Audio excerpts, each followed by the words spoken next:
Yeah.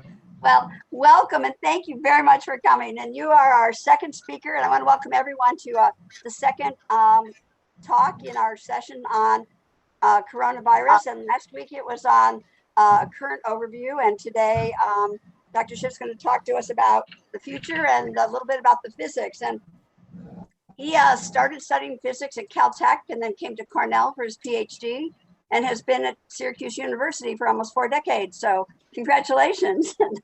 And he comes to Trinity via Cliff Davidson. And this is a little bit of I'll cool us off a little bit. Cliff spoke to the same forum on his work on the ice cores from Greenland. And so we can imagine those minus 30-degree days on a day like today. But at any rate, without further ado, speaking on congregating in the time of COVID and beyond. So thank you very much and welcome, and we really appreciate it.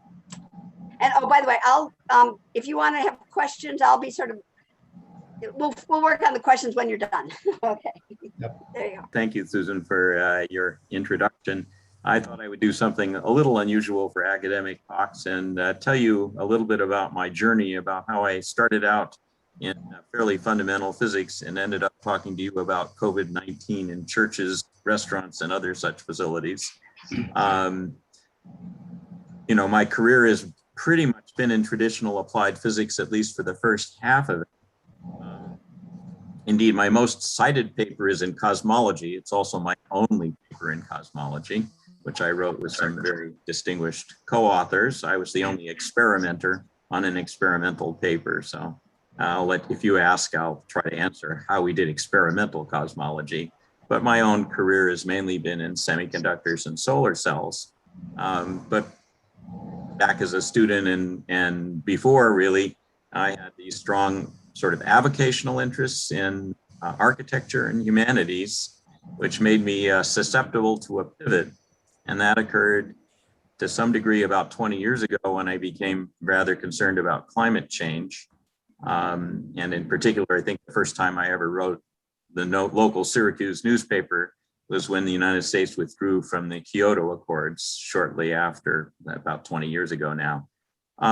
Anyway, but other than involving it in my teaching and you know, casual conversations with my colleagues, I didn't get a chance to do too much about anything related to climate change in a big way until about 2014, when I went to an agency called ARPA-E, which is part of the Department of Energy, but very unlike the rest of the department. It's funded completely independently of the rest of the Department of Energy direct budget line from the Congress. And its job is to do sort of out-of-the-box research that wouldn't otherwise be supported by the DOE.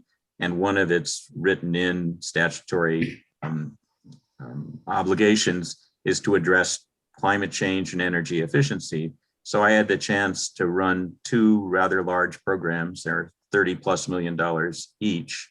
One was on windows, single pane windows, which are surprisingly common even in upstate New York. I include Binghamton in upstate New York. Forgive me if that's not the standard way of referring to Binghamton, but in any case, we'll consider that we're all part of the state zone that starts slightly north of the New York City boundary.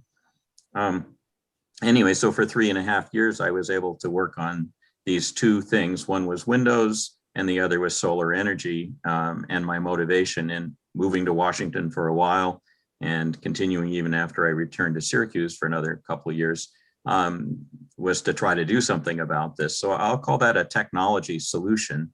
And, you know, we're proud of the things that the people who did the research accomplished. I was a manager, basically, trying to make sure the researchers stayed on track and occasionally cutting them off when they failed and so on. Anyway, then I returned after that opportunity. That's normal at RPE to prevent things from getting locked together in some particular style based on a particular person, a program director. So they want you out of there in less than 5 years. I was served for 3.5. And I returned to Syracuse and went back to teaching physics. I was department chair for a while. And then in 2020, just a little over a year ago, the director of the Center of Excellence in Energy and Environmental Systems, it's a New York State funded center that's at Syracuse University primarily, but has other industrial partners. anyway, the director took another job at Boston College. It's a great job, by the way. And so anyway, I was appointed as interim director of the Center of Excellence. I'll just say that due to the pandemic, the interim seems to be becoming semi-permanent. Search for my replacement quite yet. But one interesting thing about the center, it fit in nicely with my own interests in architecture and energy conservation. So it was really succession to a natural succession to RPE.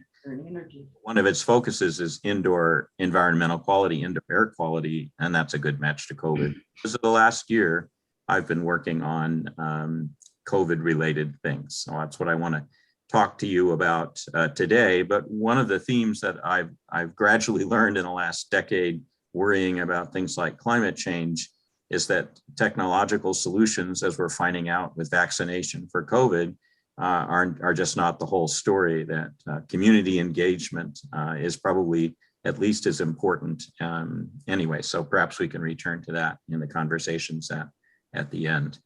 Okay, so let me just tell you some of my thoughts that I've learned in the last year as a physicist moving into indoor environmental quality. Good. Okay, all right, so we're with slides now. Back to the academics' comfort zone where you watch the slides instead of the speaker.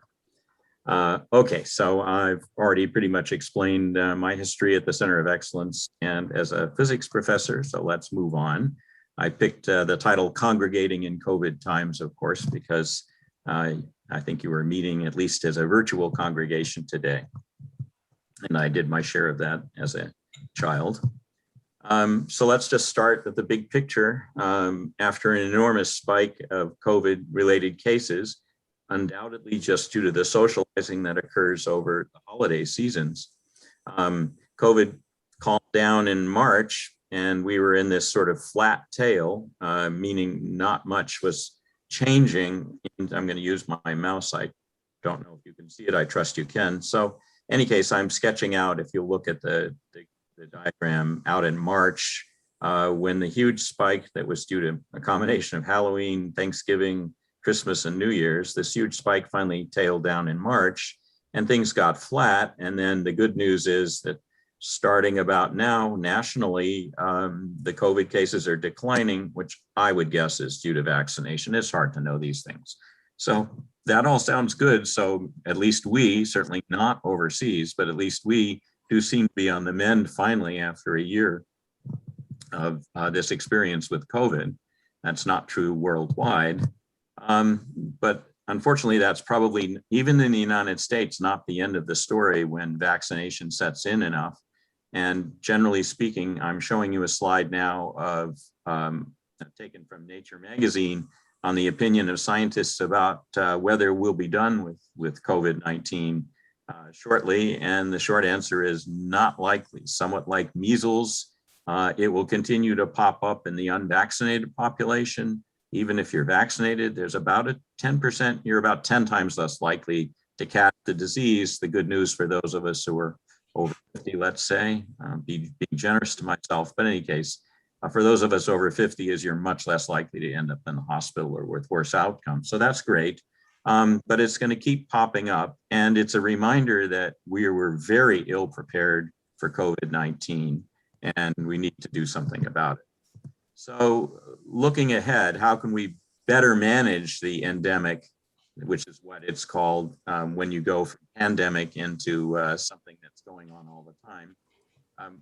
How can we better manage it for the ongoing endemic? Because nobody really thinks COVID-19 is going away, probably for at least a couple of years, and manage the next one. We dodged, COVID-19 is based on a virion called SARS-CoV-2.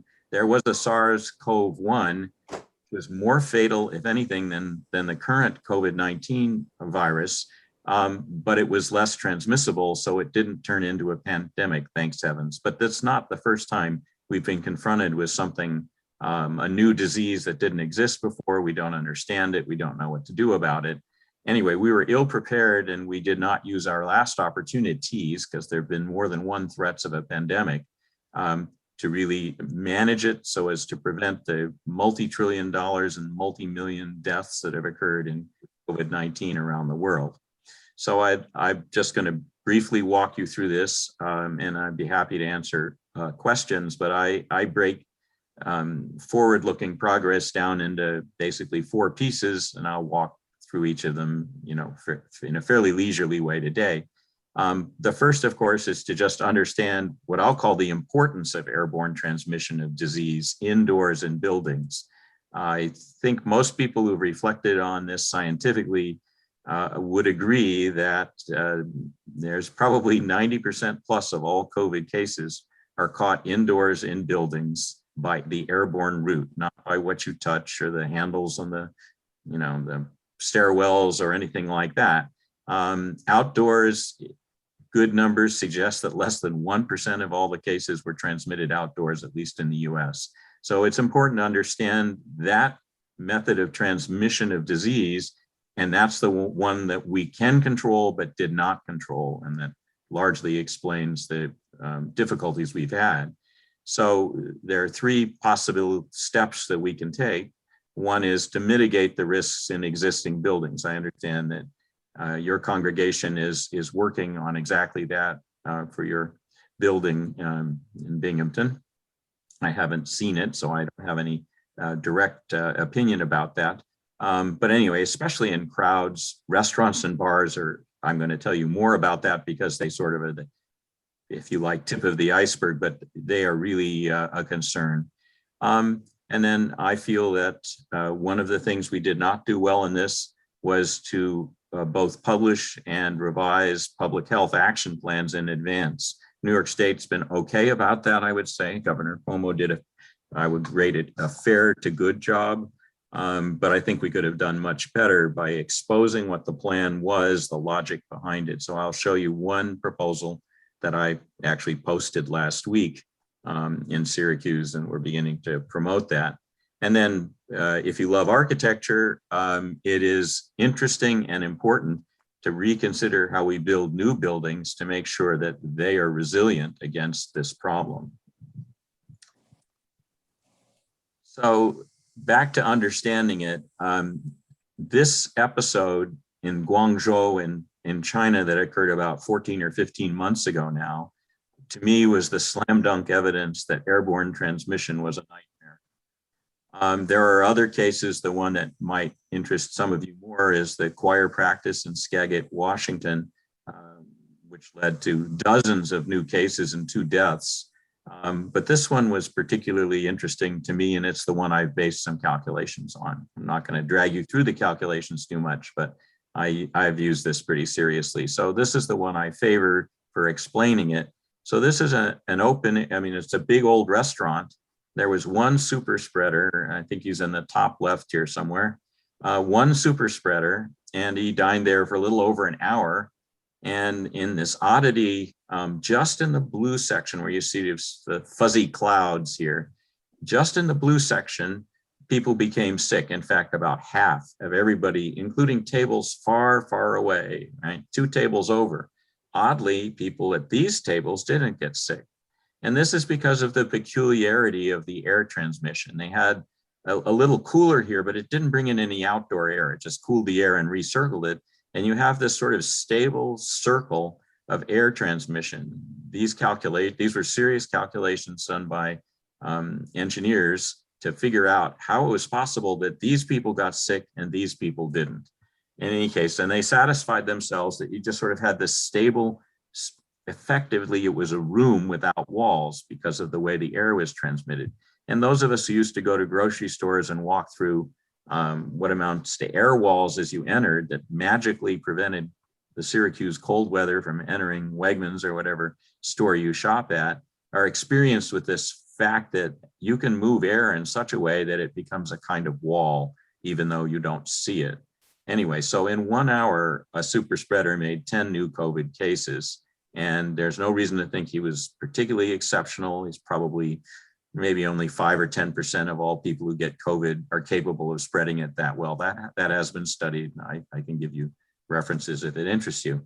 But in any case, but it's not insignificant either. So there have been many of these super spreader outbreaks. And this is the one that convinced me very early on that airborne transmission was a serious threat.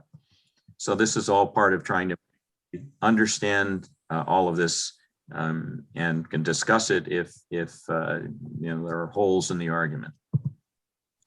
All right, now another analogy that I've adopted recently. I got interviewed by a fellow who was writing about comedy clubs and whether you need to wear masks in comedy clubs and so on.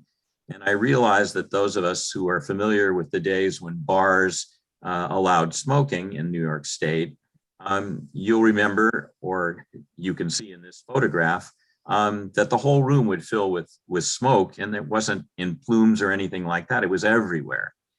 And this is a smoking lounge. They're still quite common in Europe, and this one is in Dubai, recent, by the way. And those smoking lounges just, they're the air in there is just foggy with cigarette smoke. Anyway, so this is a photograph recently of a smoking lounge. And what I want you to envision is that, well, people breathe out smoke after sucking it into their lungs. Unfortunately, ordinary air, which carries particles out of your lungs that are, in the end, too small to show up as a cloud, it's the same process that floats in the air for a long time, just like it takes maybe an hour after a smoker leaves your house, if you happen to have one, before the smoke, sort of dissipates. It's not instantaneous. And that's an analogy for those of us who are familiar with cigarette smoking. That's an analogy for what happens with COVID. So I like that, especially for comedy clubs. So I'd like to just walk you through some calculations, not the actual calculations themselves, just the result of, let's say you enter a classroom where there is a spreader. That means we know there's somebody sick in there. What are your chances of getting sick? Or more importantly, if it's your kids or your grandkids, what are their chances of getting sick? Now we're going to ignore masking for this purpose. Just like the old restaurant case, when people didn't know about masking, they were completely exposed. So a classroom might have room for 25 students. The volume in cubic feet, it might be about 6,000. And if the super spreader from Guangzhou happened to be in that classroom, standard calculations will yield that 25% of the kids in there will get sick if things are comparable to the Guangzhou restaurant. Now, a restaurant tends to be a little different. It might be bigger, about 100 people, maybe double the volume. And because it's double the volume, the infection rate drops. It's very peculiar, even because the room is bigger, not because of anything else. The infection rate drops because all those virus particles are spread out over a bigger volume. So in any case, so it's important to understand that. Now, I did put some work on churches, but I haven't posted them. Churches are kind of interesting because they tend to have high ceilings, which is absolutely great for reducing COVID. So a church might have 150 people in it. If there's one spreader, and 25,000 cubic feet is about right for a 20-foot ceiling and 150 people. I don't know what your building is. That would give almost 10% of the people in there are going to get sick. So it's a catastrophe, all right, but it's better than what might happen in a classroom. So your chances of getting sick in the classroom are 25%, only because the room is small. And then they drop as you go to bigger rooms. Now, the part of the argument I have not given you is, well, of course, if you blow fresh air in fast enough, you get rid of the stuff that's in there. The smoking lounge picture that I already showed you shows you that without a lot of effort, things hang around. So the engineers, which for the moment I am one, refer to air changes per hour, and this means clean air or outdoor air, not uninfected air. And just normally in a house that you haven't been too crazy about tightening up, most buildings are not all that tight, you sort of get what I'll call incidentally about one clean air change per hour without worrying about it too much. That's actually a problem without regards to pandemics, that if the place is fully occupied, carbon dioxide builds up pretty badly and you begin to feel sleepy. So that's an indoor environmental quality issue that was worried about long before pandemics became our obsession.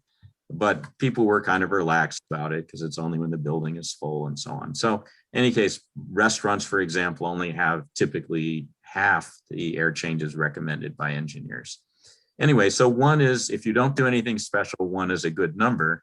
And now I've labeled better buildings. First is gold, and well, I don't know what color platinum should be. So second is platinum. So 3 air changes per hour is 3 times better than 1, and 6 air changes per hour is 6 times better. It's rare to find buildings, except for hospitals and so on, that have more than this number of clean air changes per hour. But notice that your percentage of infection just drops nicely.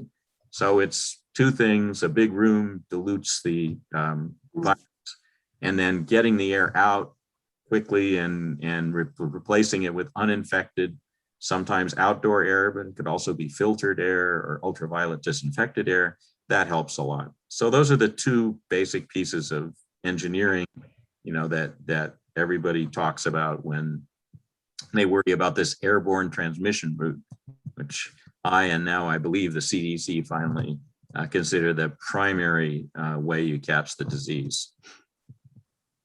Okay, so that's the understanding portion. Now, what are some of your options to mitigate it in an existing building, such as your facility?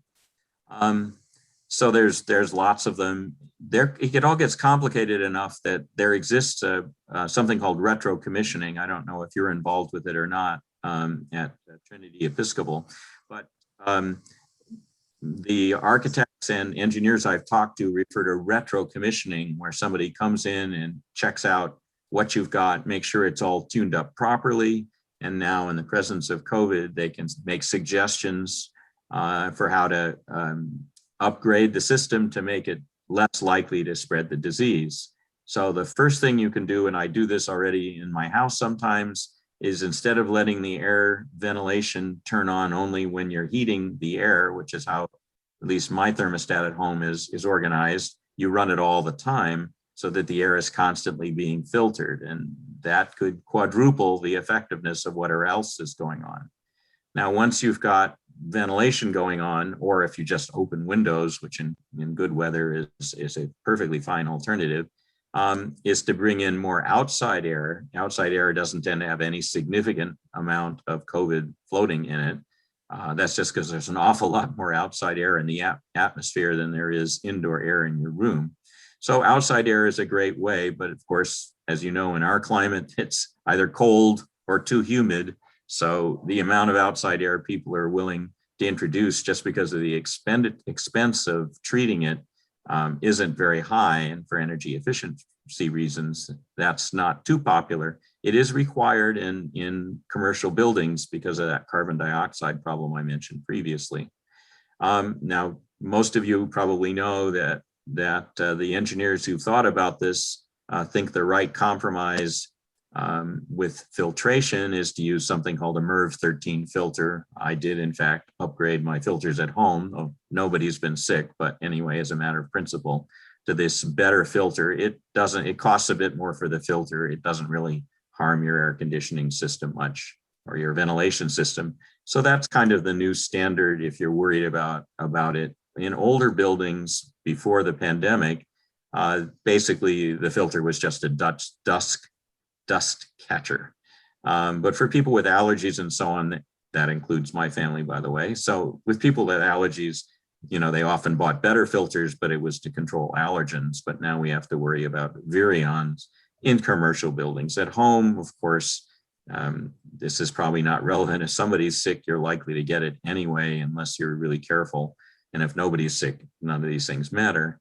Now, I happen to be a fan of ultraviolet disinfection, which is used extensively in hospitals and not too much else, but is spreading. Some restaurants installed it.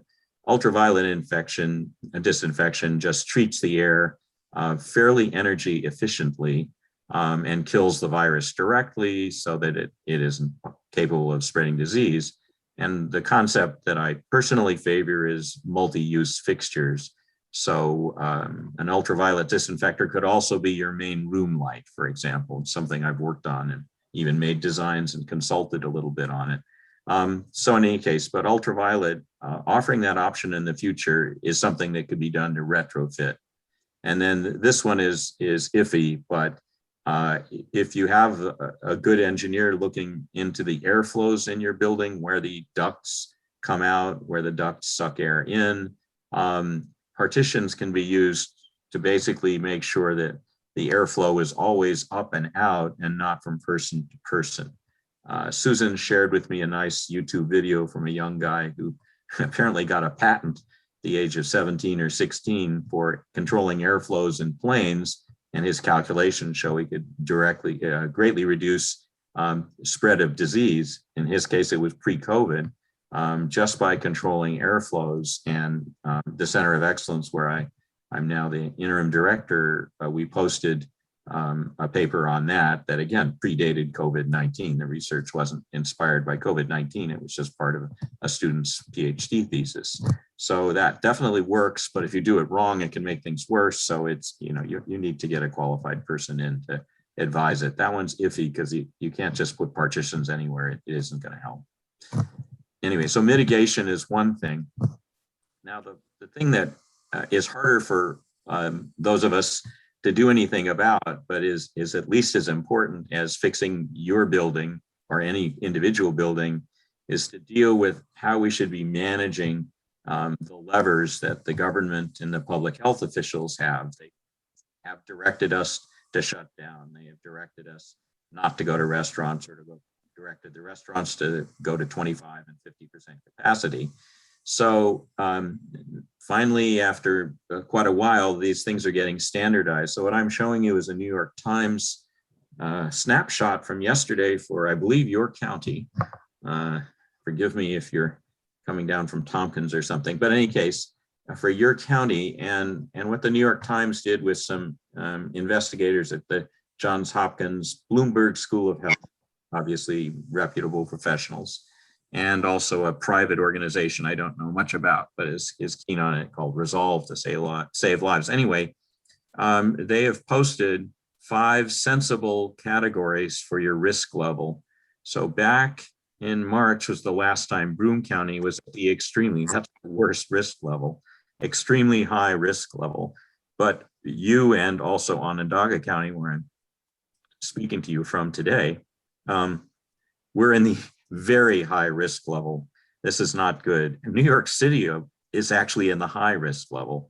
It still puzzles me that both Broome County and Onondaga County are in the second highest risk category. But anyway, this is information that needs to be digested by our public health officials. And ideally, they would simply post the rules, right? If you're going to have a very high rate, there's one restaurant capacity or one retail capacity or open malls. And that has not been done with any logic behind it that we know of. Of course, there are many smart people advising the governor and the other decision makers, but in any case, they have not posted their logic.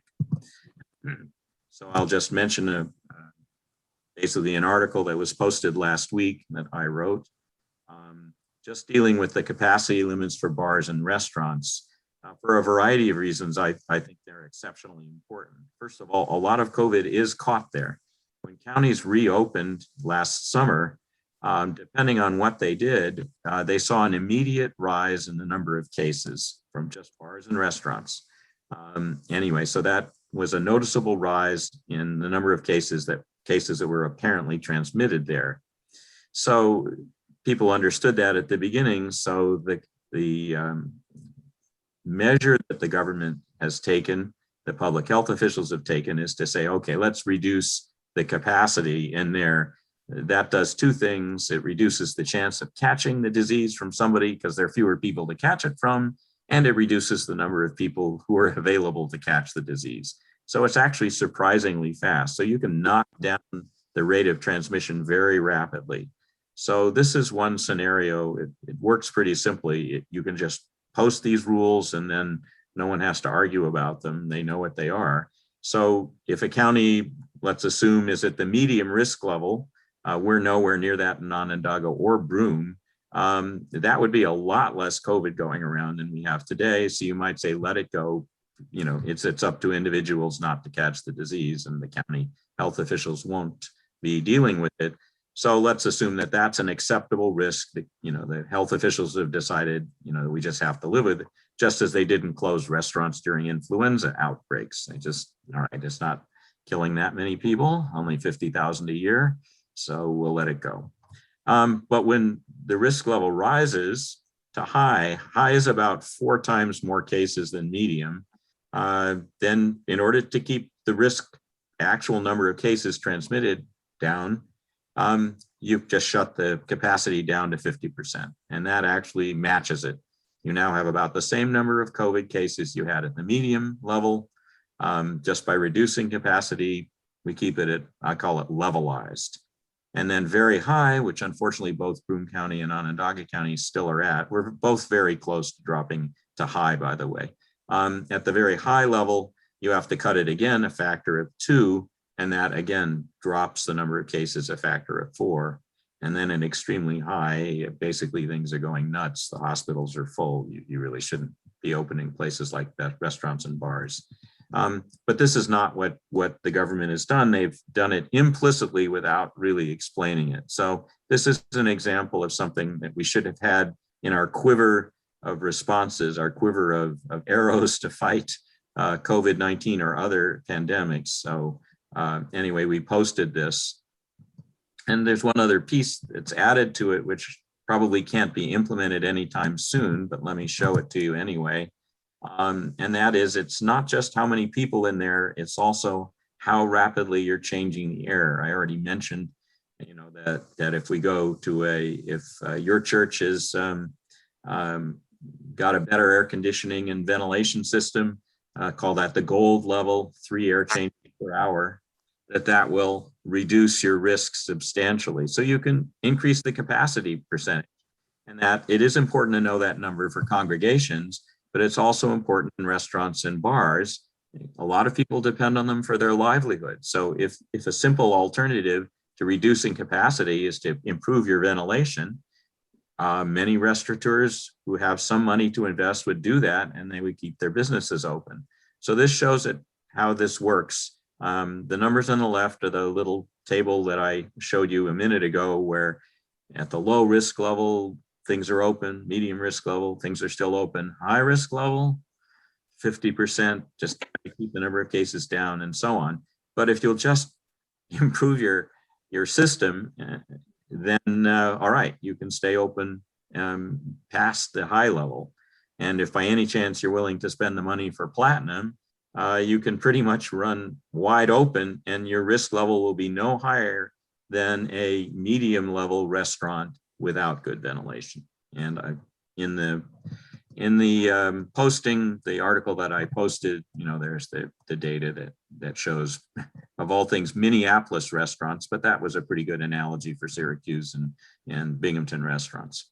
Okay, anyway, these are simply desiderata. Actually deciding whether a restaurant deserved to be considered gold or platinum is a big issue that we don't have an infrastructure to do. Health departments, I have spoken to Onondaga County's health department, and they inspect for animals that infest the place and cleanliness, but they're not set up to analyze the air conditioning and ventilation system of a restaurant. So they inspect restaurants, but not for this purpose. So we have a long way to go before we could implement this fairly. But if there's another pandemic, it could be important.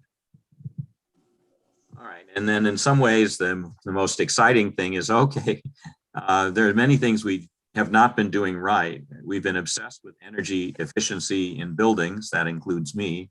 The RPE program that I initiated was trying to deal with the inefficiency of single pane windows. So we've been obsessed with that and not with airborne infectious disease, because we really haven't had a serious outbreak of it until the pandemic. I will mention the Hong Kong flu in the late 60s was a serious threat, but we dodged it. So in memory of it forgotten, I barely remember it. I'm old enough. I didn't get it as far as I know, and I barely remember it.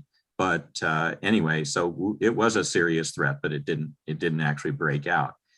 So in any case, at the same time we control really nightmares like COVID-19 has become, if we do this, annual influenza outbreaks could seriously be reduced.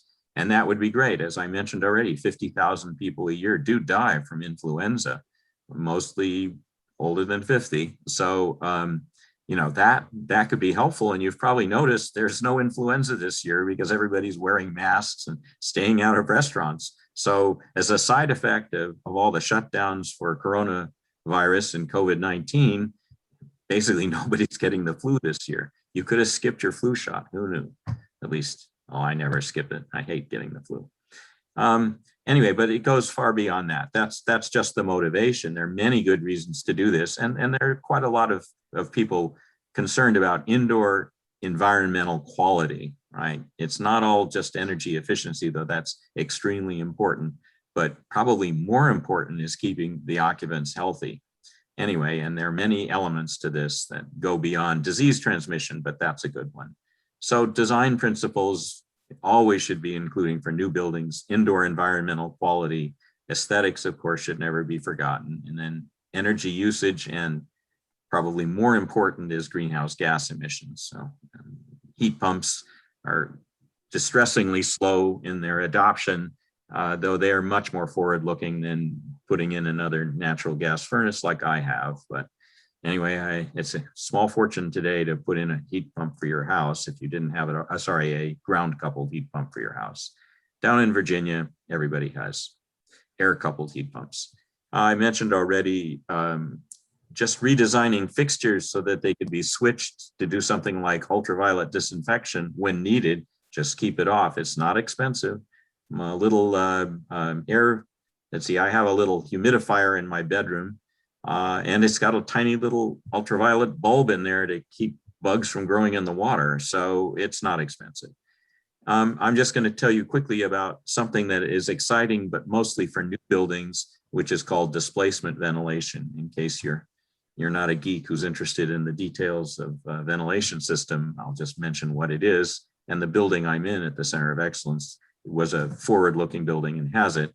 And then I've already sort of mentioned the value of personal control and partitions, that if you have a sick person, their exhalations, the breath they breathe out, pretty much just goes straight up and out and gets cleaned without contaminating or infecting somebody else. All right, so let me just tell you a little bit about displacement ventilation.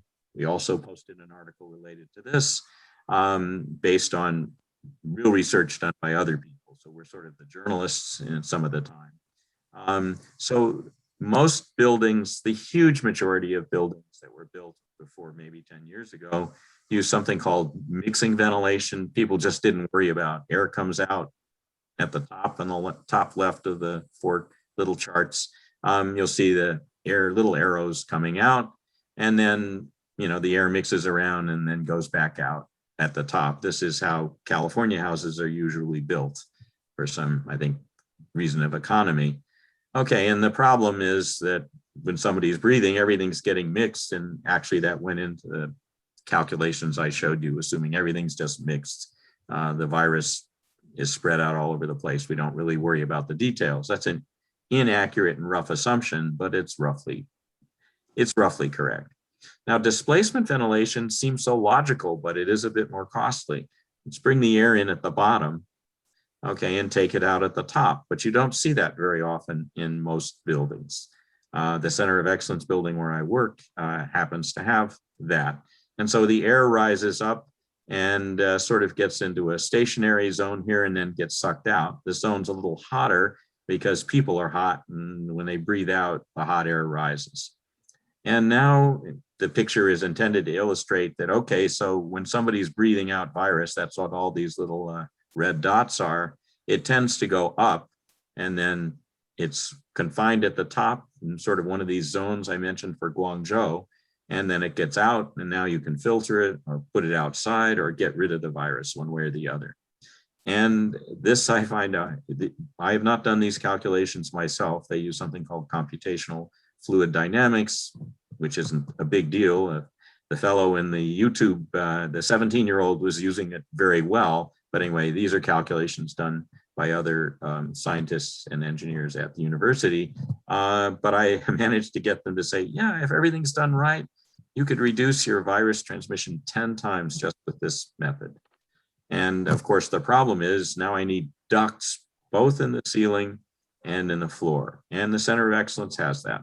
but that's an unusual building that was built as a working laboratory for indoor environmental quality. So you can't expect to find that everywhere. Okay, so that's pretty much what I wanted to tell you today. I'm happy to answer any questions that might have come up during the talk. This is a picture of the Center of Excellence building with all that displacement ventilation going on inside there. The top floor has some laboratories for indoor environmental quality that are supported underneath by a lot of individual air handlers, and those all permit people up here. These are mainly labs, so nobody sits up there every day, but people up here can actually control their local environment in these big rooms by adjusting what goes on underneath them in the floor. It's displacement ventilation, so that adjusted air flows up and then gets sucked out at the top. So in any case, the building is a laboratory in many respects. Displacement ventilation, we're working on a journalistic article basically honoring the guys and gals 10 years ago who designed the building in what proved to be a very forward-looking way. Okay, so thanks for your attention, and I'm going to stop sharing. And well, we want to thank you thank you very much. That was really terrific. And we have one question. I'm going to make this sort of free flow question and answer. But Charlie Carpenter, another Cornell guy, had a question. Charlie, the stage is yours. Well, the question was my wife's, but I do have a question. The virus cannot float free in the air. Is that true? It has to be in a particle? okay, so the short answer is it floats free in the air, but the long answer is complicated. As the virus comes out of your lungs in a droplet. Could be a small droplet, could be a big droplet. If somebody with coronavirus is coughing on you, you're in trouble. But even if they're not coughing on you and they're just breathing, you're probably in trouble. So the mechanism I'm worried about is the hidden one that spreads everywhere. People know enough to stay away from sick people who are coughing, just instinctual, and washing your hands. All those things are still correct. It's just that's not the problem with this disease. It's the long range. So now the little virus particles are stuck, maybe several in one droplet, and then within seconds, that water evaporates, even at high relative humidities. This is something I was checking into recently for a reason. And now I'm left with basically a bare, tiny little virus dust particle. It's a very tiny thing, just in inches, it's, much less than 1,000th of an inch, 10,000th or 100,000th. I haven't actually worked it out in inches, but in any case, it's tiny little, but it is floating freely as just virus particles. But even there's one layer of complexity. The virus is coated by kind of a greasy layer. And that greasy layer sort of protects the virus a little bit as it's floating. And so there's this polymer layer that coats the outer surface of the virus. The virus builds it itself. It's not something we add. And that makes them kind of stable for a long time. So they're not difficult to disinfect, but it's not trivial. Just being exposed to air does not denature a virus. It takes hours. Ultraviolet does it pretty quick. Filtration is fine. There's lots of good ways to get rid of it, but it is essentially free floating. And if there's not too many clumped together, it just floats up there like cigarette smoke. You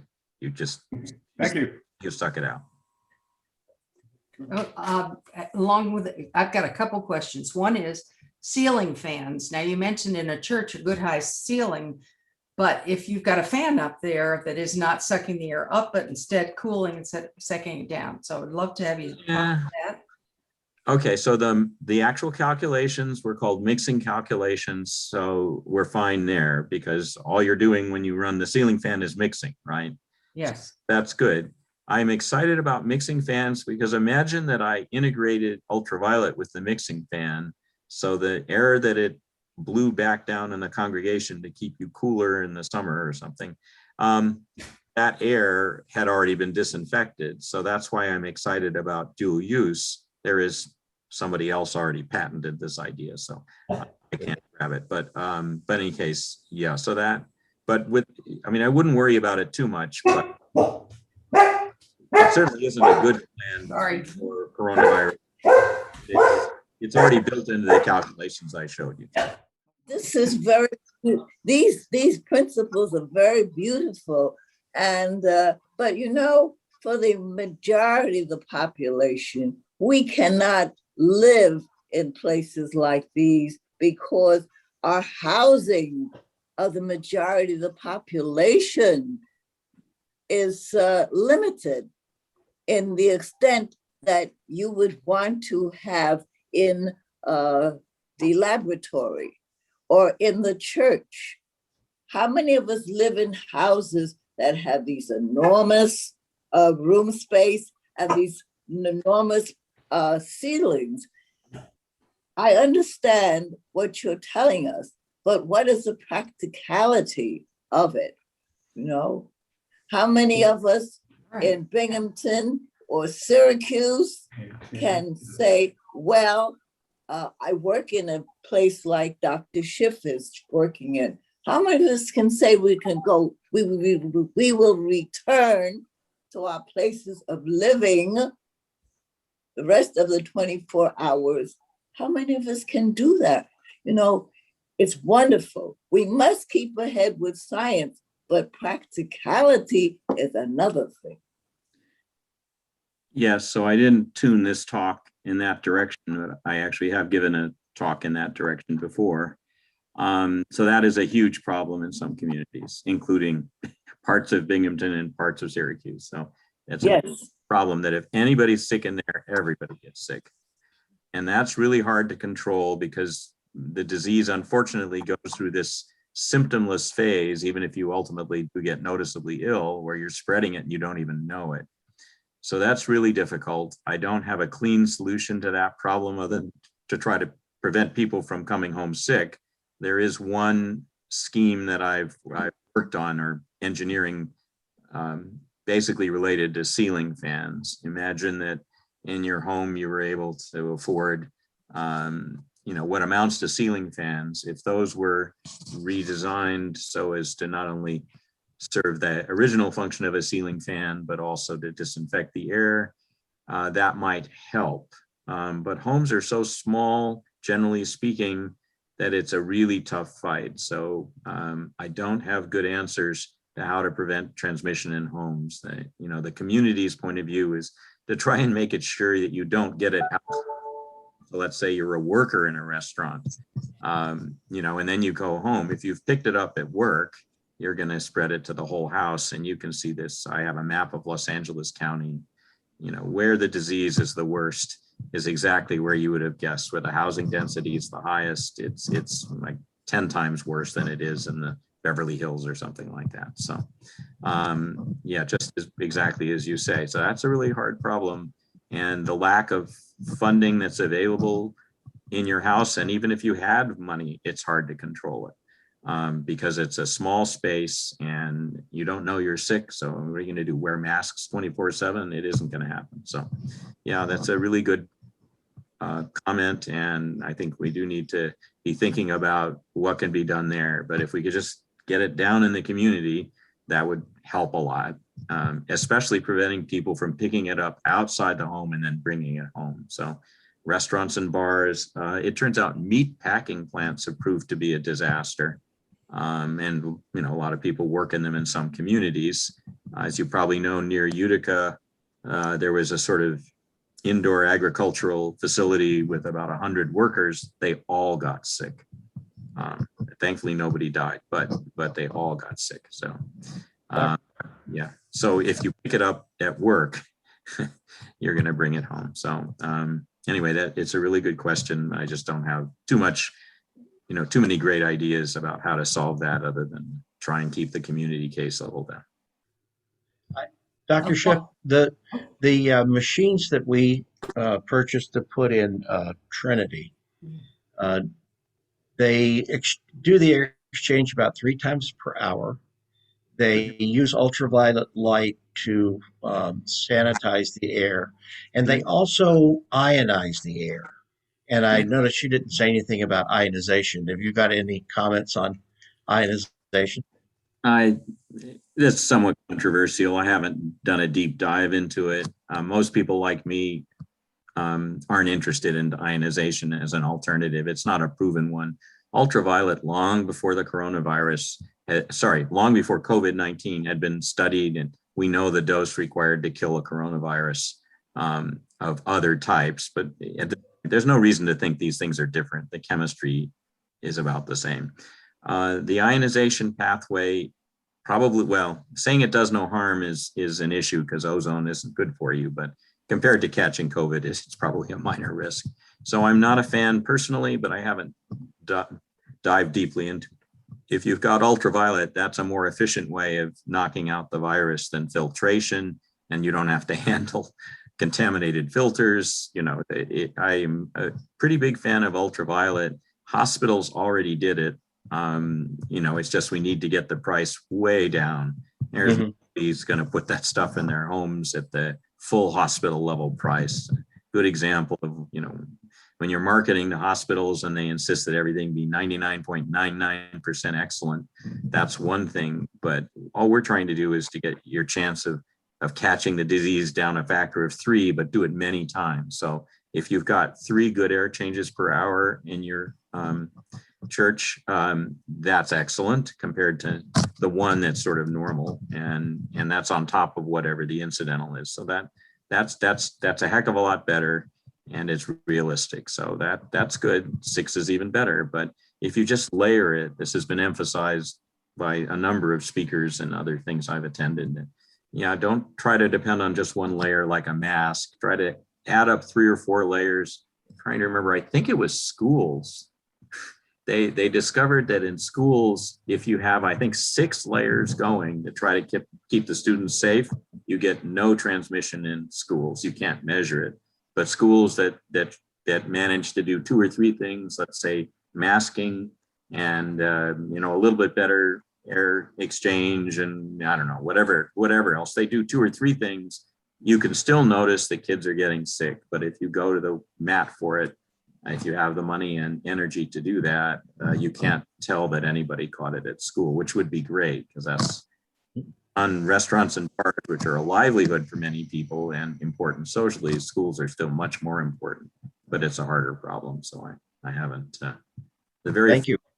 Very first thing we published from Syracuse from the Center of Excellence was about schools, actually. So it is a big concern. Right. With restaurants, when we go, we've got everything all set, but we don't know what's happening in the kitchen. What does that, you know? You don't catch it. Catch Salmonella. Apparently, you don't catch it by what you eat. So at first glance, if they just will follow normal standards, it's fine. I'd be more concerned about the air conditioning mixing the kitchen vapors, the rest of the restaurant vapors, and it doesn't happen much because they want to control odor. So I would say I don't worry too much about the kitchen staff, but if the kitchen staff infects, you know, a service person, and breathing out.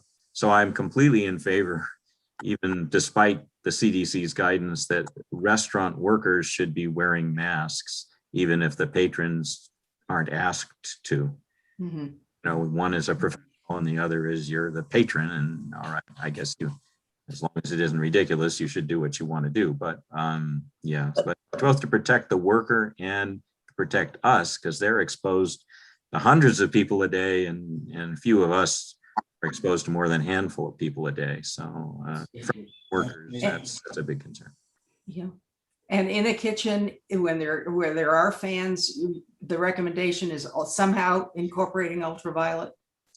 That may or may not be necessary depending on the details, because a lot of kitchens have a heck of a lot of natural ventilation ready. So you have to, again, this is why I introduced the word retro commissioning, which is what the engineers and architects call it.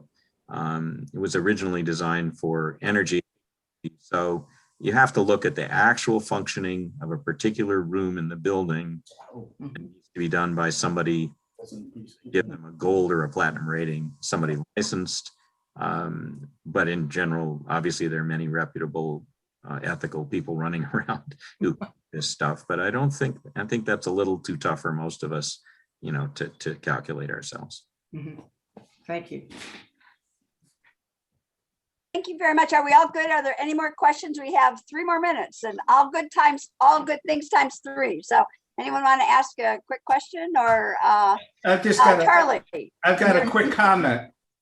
I have a friend by the name of Merrill Ritter, who years ago did a study of surgical masks. And he found that if you sneezed or coughed with a mask on, the best place to be to have the minimal amount of bacteria he was looking at, it wasn't virus, was right in front of the mask. And the worst place was on the side because you blow it out. And so he said, traditionally, if we were going to sneeze in the operating room, we would turn our back away from the incision. And he said, no, you should sneeze right at the incision because the bacteria are going to go out to the side and behind you. Yeah, so that's the reason. You're completely correct as far as I know. The problem with masking in general is if you're not a fanatic about the sealing, they're better than nothing, but a factor 2 or 3 is what you're gaining. If you're serious, like the people in hospitals have to be or they get sick, they carefully fit the thing so that your mechanism doesn't happen. And I imagine they have to leave the room to sneeze, but you know, they've got these things sort of glued to their face, so there's no escape for the air. And I try to wear my mask that way, mainly to protect me, to be honest. But in any case, yeah. So if you're not trained to put on an N95 mask, it's probably no better than a cloth mask because of that effect that it seeps in and out at the edges. Yeah. Do we still have half a minute? Is there, what would you say would be the most important thing if you just generally think everybody's vaccinated and they're all coming into an area? Is this temperature thing worth it? No. Okay. No, what worries me is the asymptomatic person who doesn't know she or he is sick. Yeah.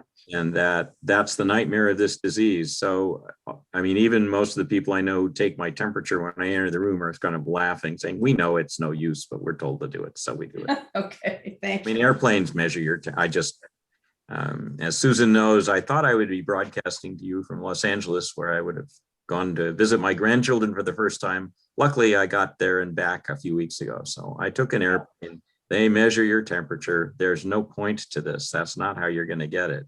If you're sick, you're basically dishonest when you have to, to certify you don't have a fever, you feel fine. I have to do this every day to go to work. I don't know about you, but I have to fill out a form every day. And so if you know you're sick, it's pathological if you do anything. But unfortunately, you don't have to know you're sick. You can be sick anyway. And indeed, some people literally have spread the virus and never knew they were sick. It's just a nightmare disease this way. Thank And you. Adrian has a, go ahead. Adrian has a question. Yes, thank you. That's a great answer. Adrian?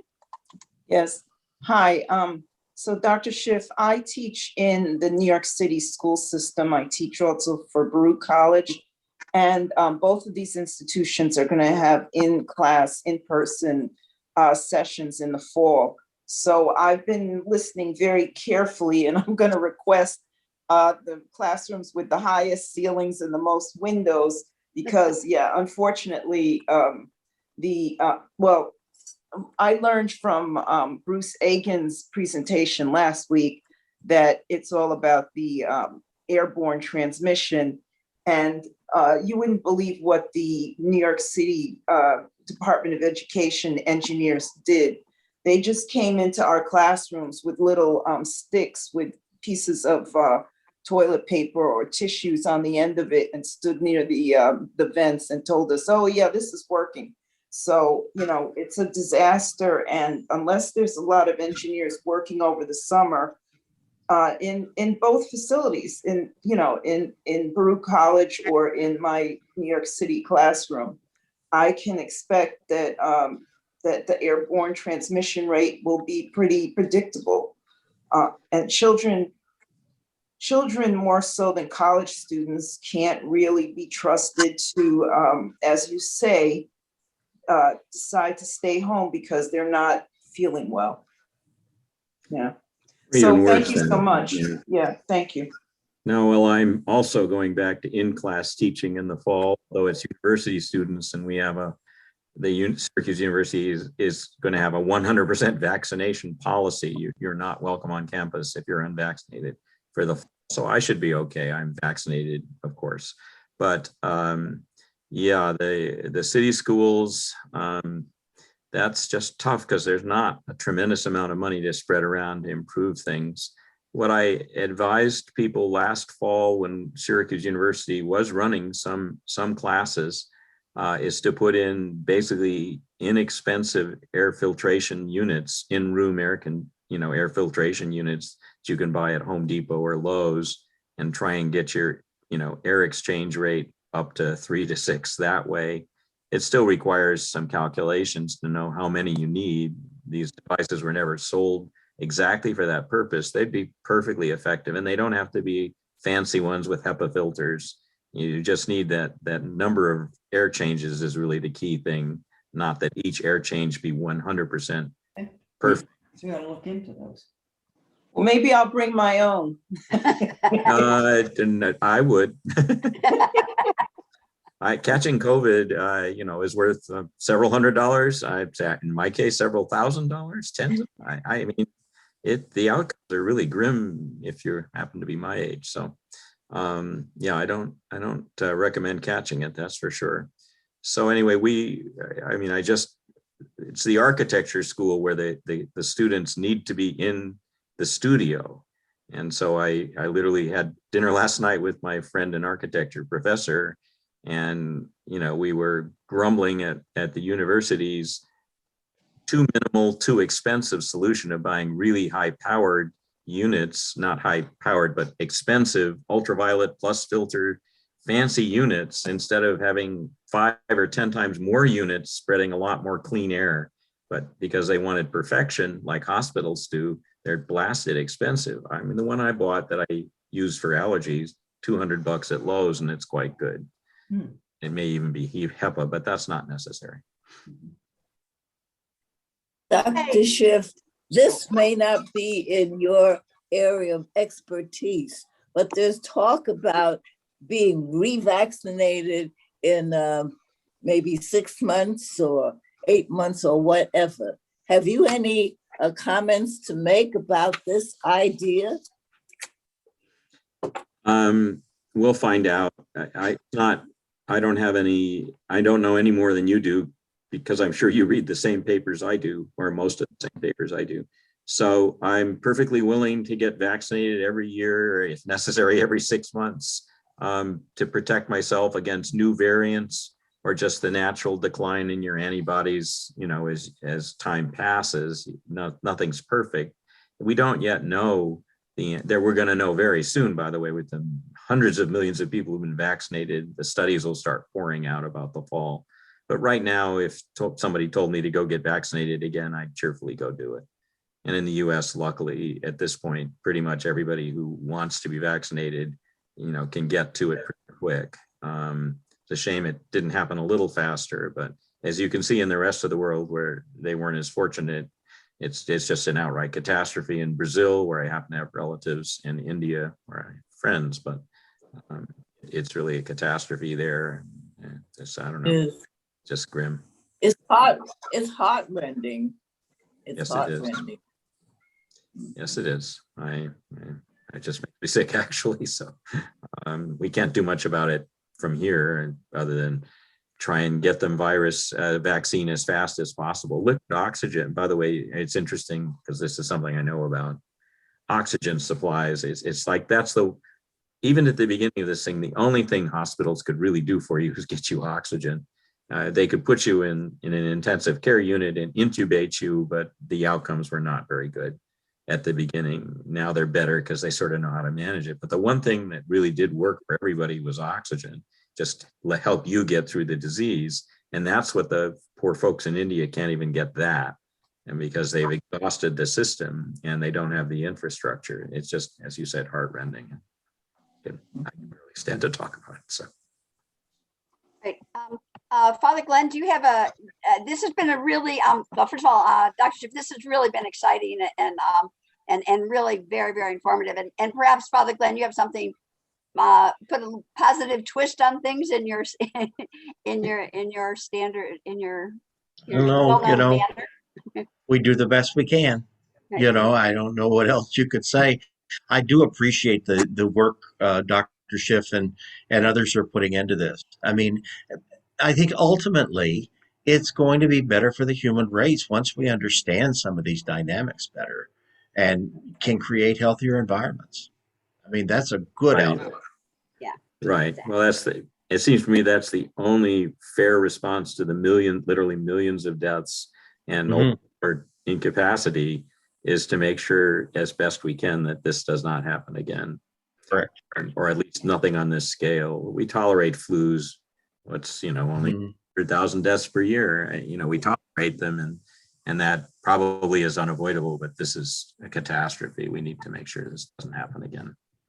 If the US, which is relatively rich compared to India or something, if the US can't manage it, my goodness. So we need to learn how to do this, taking advantage of our wealth. Unlike China, which shut it down with, strong-handed government, which they can do there. They basically, they literally pulled kids out of the house. If the kid was sick, they didn't leave you in the family. They pulled that kid out and put him in a facility. So but that kind of tough love, or whatever you want to call it, is not doable here. So we need to find solutions that aren't quite so intrusive as the solution that was done. I think also in Singapore, they just really, really tough with the population, but that's not realistic in our country. So. Yep. Well, it's delightful to know that, there is a technological solution, and that if we work on the social part of it, the community part, that we might actually be able to work together. So thank you for showing the framework and a pathway that we might go forward. And we really appreciate it. So big round of applause. Thank you very much. And Thank you so much. Thank you, Eric. Well done. Well done. yeah, we're doing airflow by clapping, right? Do we increase the airflow by clapping? The virus you catch through the internet, This way. not the COVID type. So we're good. We're good. Thank you. Okay, great. Thank you all very much. Thank you. It was a pleasure to meet you all. Bye-bye. Thank you. You too. Bye.